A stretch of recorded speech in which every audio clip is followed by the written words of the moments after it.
बच्चों, आपका एक बार पुनः स्वागत करती हूँ आपकी क्लास द केमिस्ट्री शिक्षा में। आज हम विद्युत रसायन के रिवीजन को आगे बढ़ाते हुए बोर्ड के महत्वपूर्ण प्रश्नों को करते हुए 3 प्रश्नों को करेंगे। वो 3 प्रश्न इस प्रकार हैं। विद्युत रासायनिक सेल और विद्युत अपघटनी सेल में अंतर, फैराडे के विद्युत अपघटन का प्रथम एवं द्वितीय नियम, और तीसरा प्रश्न है हमारा, विभिन्न प्रकार की चालकताओं पर तनुता का क्या प्रभाव होता है। ये बेहद महत्वपूर्ण प्रश्न है, इसे भी ध्यान से देखिएगा। तो चलिए सबसे पहला प्रश्न हम करते हैं कि विद्युत रासायनिक सेल और विद्युत अपघटनी सेल में अंतर क्या। विद्युत रासायनिक सेल और विद्युत अपघटनी सेलों में अंतर की बात की जाए तो सबसे पहला अंतर है, विद्युत रासायनिक सेल वे सेल होते हैं जिनमें हम रासायनिक ऊर्जा को विद्युत ऊर्जा में परिवर्तित करते हैं। जहाँ हम कोई रासायनिक परिवर्तन कराएंगे और विद्युत ऊर्जा उत्पन्न होगी, उन सेलों को हम कौन से सेल कहते हैं, विद्युत रासायनिक सेल। और आप जितने भी सेल देखते हैं, चाहे वो आपके मोबाइल की बैटरी हो, चाहे आपका रिमोट में लगने वाला सेल हो, ये सभी सेल विद्युत रासायनिक सेल होते हैं। विद्युत अपघटनी सेल, नाम से ही क्लियर हो रहा है अपघटन, तो ऐसे सेल जिसमें विद्युत ऊर्जा दी जाए बाहर से और कोई ना कोई रासायनिक परिवर्तन संपन्न हो जाए, वहाँ पदार्थ अपघटित हो जाए, उन सेलों को हम कौन से सेल कहते हैं, विद्युत अपघटनी सेल। तो इसमें रासायनिक ऊर्जा को विद्युत ऊर्जा में बदला जाता है और इसमें विद्युत ऊर्जा को रासायनिक ऊर्जा में परिवर्तित किया जाता है, अर्थात उससे रासायनिक परिवर्तन कराए जाते हैं। इन सेलों में जो रेडॉक्स अभिक्रिया है वो स्वतः होती है।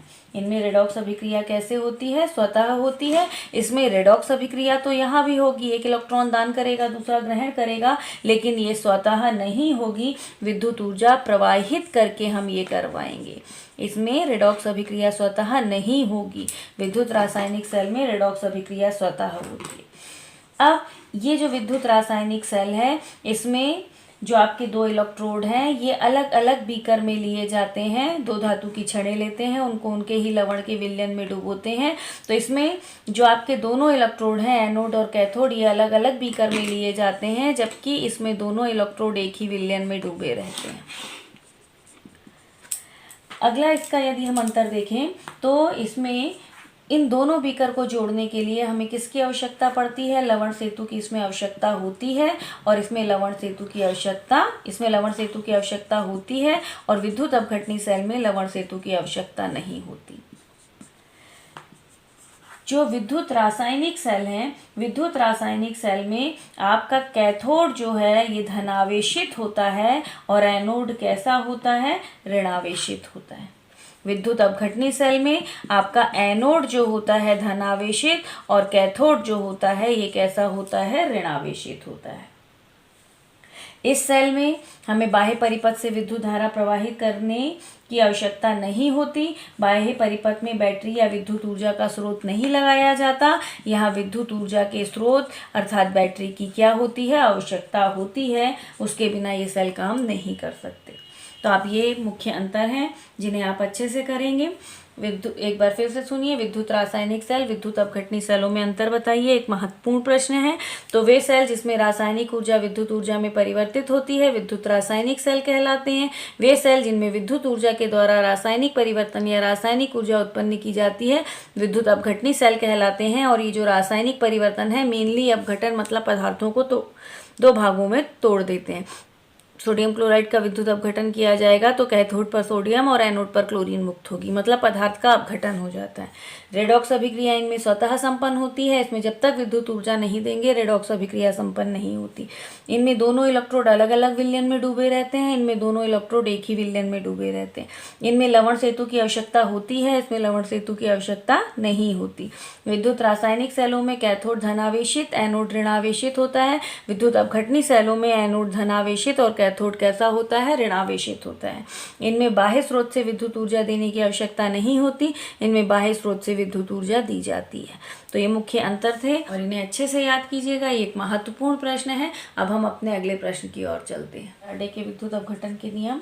तो फैराडे के विद्युत अपघटन, माइकल फैराडे वैज्ञानिक थे जिन्होंने विद्युत अपघटन संबंधी दो नियम दिए थे जिन्हें फैराडे के विद्युत अपघटन के प्रथम और द्वितीय नियम के नाम से जाना जाता है। तो अब इसमें सबसे पहले तो हम ये समझ लें कि विद्युत अपघटन होता क्या है। तो विद्युत अपघटन के लिए हम क्या करते हैं, किसी भी विद्युत अपघट्य का जलीय विलयन लेते हैं, उसके जलीय विलयन को लेकर उसमें 2 इलेक्ट्रोड लगाए जाते हैं और इनमें बाह्य स्रोत से विद्युत धारा प्रवाहित की जाती है। विद्युत धारा प्रवाहित करने पर मान लीजिए ये सोडियम क्लोराइड का जलीय विलयन था, इसमें एनोड, ये कैथोड था। एनोड हमेशा इनमें कैसा होगा, धनावेशित, कैथोड हमेशा कैसा होगा, ऋणावेशित। जब विद्युत धारा प्रवाहित करेंगे तो धन वाला ऋण पर और ऋण वाला धन पर पहुंचकर मुक्त होगा, मतलब एनोड पर क्लोरीन और कैथोड पर हमें कौन मिलेगा, सोडियम। तो इस तरह जब हम विद्युत धारा देकर पदार्थ को 2 भागों में अपघटित कर देते हैं तो इस अपघटन को विद्युत अपघटन कहते हैं। अब इस विद्युत अपघटन के संबंध में माइकल फैराडे ने नियम दिए थे, जो नियम निम्नलिखित हैं। तो सबसे पहला नियम फैराडे के विद्युत अपघटन का प्रथम नियम। तो फैराडे का प्रथम नियम हमें क्या बताता है, तो फैराडे का प्रथम नियम कहता है कि किसी विद्युत अपघट्य के जलीय विलयन में विद्युत धारा प्रवाहित करने पर, विद्युत अपघट्य का कैसा विलयन लेंगे, जलीय विलयन में विद्युत धारा प्रवाहित करने पर जब हम विद्युत धारा देंगे तो पदार्थ इलेक्ट्रोड पर मुक्त होगा। हमें पता है इलेक्ट्रोड पर मुक्त होने वाले पदार्थ की मात्रा, इलेक्ट्रोड पर कौन मुक्त होगा, पदार्थ। तो इलेक्ट्रोड पर मुक्त पदार्थ की मात्रा प्रवाहित की गई विद्युत की मात्रा के समानुपाती होती है। विद्युत की मात्रा के क्या होगी, समानुपाती, मतलब जितनी ज़्यादा विद्युत धारा आप देंगे उतना ज़्यादा पदार्थ मुक्त होगा। एक बार नियम को फिर से सुन लीजिए। किसी विद्युत अपघट्य के जलीय विलयन में विद्युत धारा प्रवाहित करने पर इलेक्ट्रोड पर मुक्त हुए पदार्थ की मात्रा विद्युत की मात्रा के समानुपाती होती है। मान लीजिए W ग्राम पदार्थ मुक्त हो रहा है और हमने जो विद्युत दी है वो कितनी है, Q है। विद्युत की मात्रा कितनी है, Q है। तो यहाँ W क्या है, मुक्त हुए पदार्थ की मात्रा, और Q क्या है, तो विद्युत की मात्रा। कितनी विद्युत धारा हमने दी थी। विद्युत अपघट्य के जलीय विलयन में विद्युत धारा प्रवाहित करने पर इलेक्ट्रोड पर मुक्त होने वाले पदार्थ की मात्रा विद्युत की मात्रा के समानुपाती, प्रवाहित की गई विद्युत की मात्रा के समानुपाती होती है। ये नियम है आपका। तो हमने यहाँ पर क्या लिया, इसे W समानुपाती Q, जहाँ W क्या है, तो W है मुक्त हुए पदार्थ की मात्रा और Q है प्रवाहित की गई विद्युत धारा की मात्रा, प्रवाहित की गई विद्युत की मात्रा। अब देखिए, जब भी हम कहीं से समानुपाती हटाते हैं हम क्या लगाते हैं, बराबर और स्थिरांक। यहाँ एक Z एक स्थिरांक है जिसे विद्युत रासायनिक तुल्यांक स्थिरांक कहते हैं। विद्युत रासायनिक तुल्यांक स्थिरांक कहते हैं। अब यदि मैंने I एम्पियर की धारा t सेकेंड तक प्रवाहित की थी और W ग्राम पदार्थ मुक्त हुआ था, तो यहाँ Q मतलब विद्युत की मात्रा क्या हो जाएगी, I इंटू टी। ये समीकरण हमारा 2 है। समीकरण 1 में मान रखेंगे। I एम्पियर की धारा t सेकेंड तक प्रवाहित करने पर यदि W ग्राम पदार्थ मुक्त हो रहा था तो ये हमारी क्या हो गई, विद्युत की मात्रा हो गई। मतलब Q बराबर I into T. I into T का मान समीकरण 1 में रखेंगे तो W बराबर Z into I into T. देखिए, अब Z विद्युत रासायनिक तुल्यांक स्थिरांक है और हमेशा हमें स्थिरांक को परिभाषित करना होता है। यदि स्थिरांक की परिभाषा हम बनाएं तो क्या बनेगी, I बराबर हम जानते हैं 1 एम्पियर, T बराबर हमने लिया 1 सेकेंड। तो W किसके बराबर हो जाएगा, Z के बराबर हो जाएगा। परिभाषा कैसे बनाई जाती है, तो जिसे भी परिभाषित करना है पहले नंबर पर बोलिए, जिसके बराबर बड़ा छोटा है दूसरे नंबर पर, और जिन स्थितियों में है वो तीसरे नंबर पर। अर्थात किसी पदार्थ का विद्युत रासायनिक तुल्यांक स्थिरांक मुक्त हुए पदार्थ की मात्रा के बराबर होता है। किसी पदार्थ का विद्युत रासायनिक तुल्यांक स्थिरांक मुक्त हुए पदार्थ की मात्रा के बराबर होता है यदि 1 एम्पियर की धारा 1 सेकेंड तक प्रवाहित की गई हो। तो यह आपका क्या हो गया, फैराडे के विद्युत अपघटन का प्रथम नियम, मतलब मुक्त हुए पदार्थ की मात्रा W = ZIT। ये किसने बता दिया हमें, फैराडे के विद्युत अपघटन के प्रथम नियम ने। आई होप आपको ये नियम क्लियर हो गया होगा। अब हम देखते हैं फैराडे के विद्युत अपघटन का द्वितीय नियम। फैराडे के विद्युत अपघटन का द्वितीय नियम हमें बताता है कि यदि हमने विभिन्न विद्युत अपघट्यों के विलयन ले लिए हैं, मान लीजिए इसमें कॉपर सल्फेट का विलयन है, कॉपर मुक्त होगा, यहाँ जिंक सल्फेट का विलयन है, यहाँ जिंक मुक्त होगा, AgNO3 का विलयन है, यहाँ Ag मुक्त होगा, और हमने इन्हें इस तरह से जोड़ दिया और विद्युत धारा दे रहे हैं। तो विभिन्न विद्युत अपघट्यों के विलयन में क्योंकि एक ही बैटरी से धारा जाएगी तो कैसी धारा जाएगी? समान धारा जाएगी, एक समान सामर्थ्य की, समान समय के लिए जाएगी, है ना।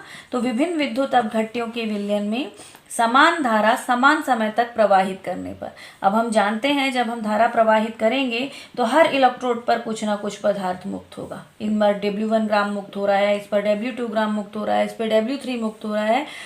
विभिन्न विद्युत अपघट्यों के विलयन में समान धारा समान समय तक प्रवाहित करने पर विभिन्न इलेक्ट्रोडों पर मुक्त होने वाले पदार्थ की मात्रा उनके तुल्यांकी भारों के समानुपाती होती है।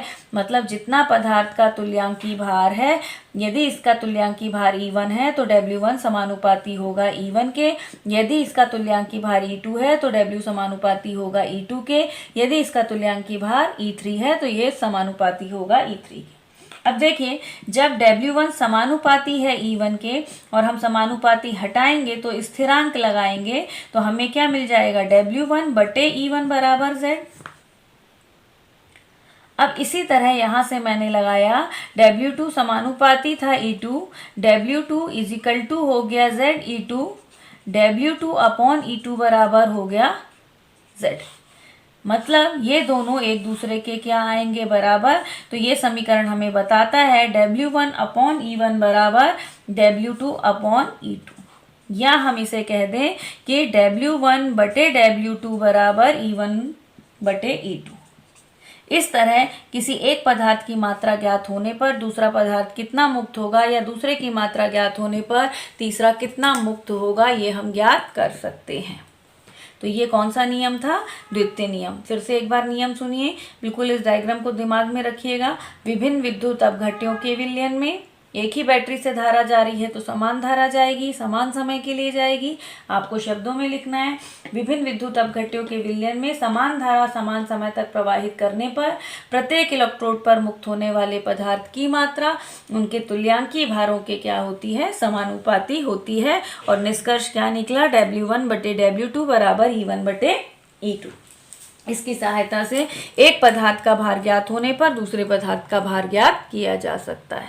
तो ये आपके फैराडे के विद्युत अपघटन के प्रथम एवं द्वितीय नियम थे। इन नियमों को बहुत अच्छे से करिएगा, ये बेहद इंपॉर्टेंट होते हैं।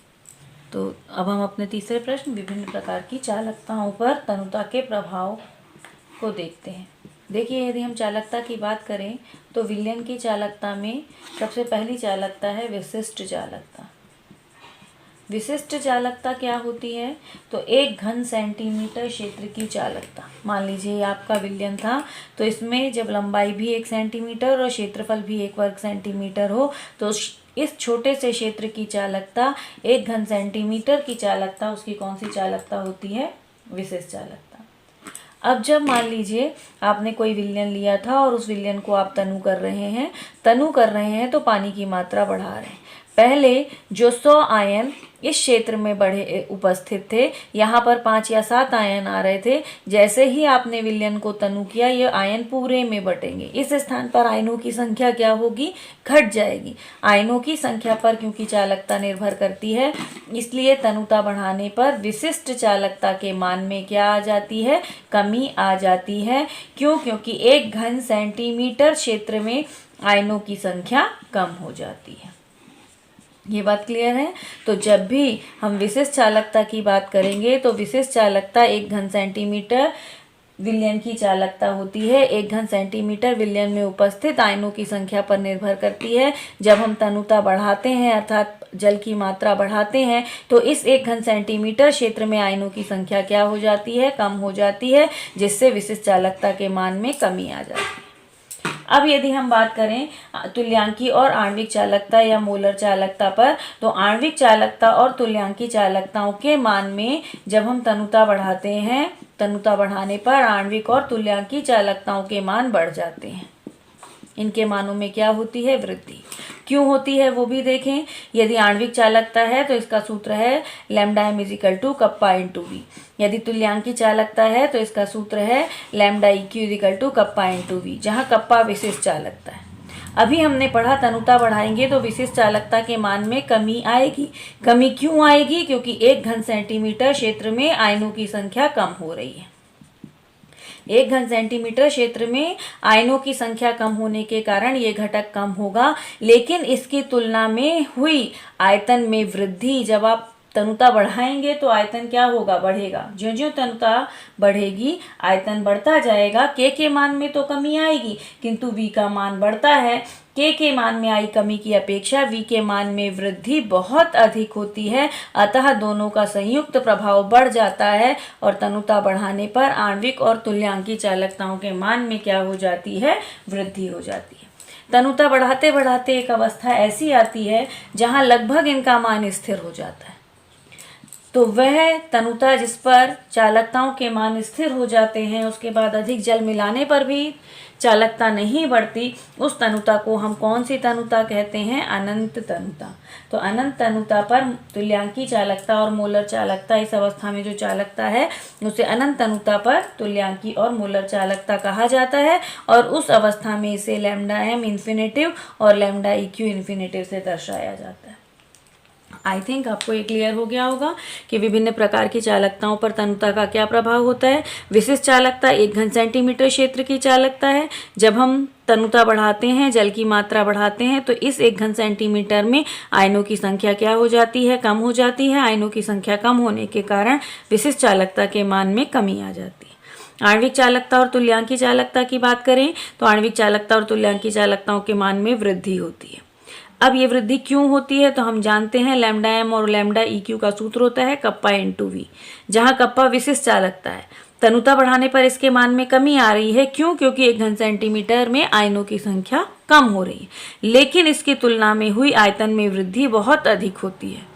के मान की कमी की अपेक्षा वी में जो वृद्धि हुई है वो बहुत अधिक होती है, अतः दोनों का संयुक्त प्रभाव बढ़ जाता है और आणविक और तुल्यांकी चालकताओं के मान में वृद्धि हो जाती है। वह तनुता जिसके बाद चालकताओं के मान स्थिर हो जाते हैं, उस तनुता को कौन सी तनुता कहा जाता है? अनंत तनुता कहा जाता है। आई होप आपको ये तीनों प्रश्न समझ में आ गए होंगे। इनके आंसर के PDF का लिंक आपको डिस्क्रिप्शन बॉक्स में दिया गया है। इनके आंसर्स को याद कीजिए और प्रैक्टिस के लिए लिख कर देखिए। Okay students, thank you.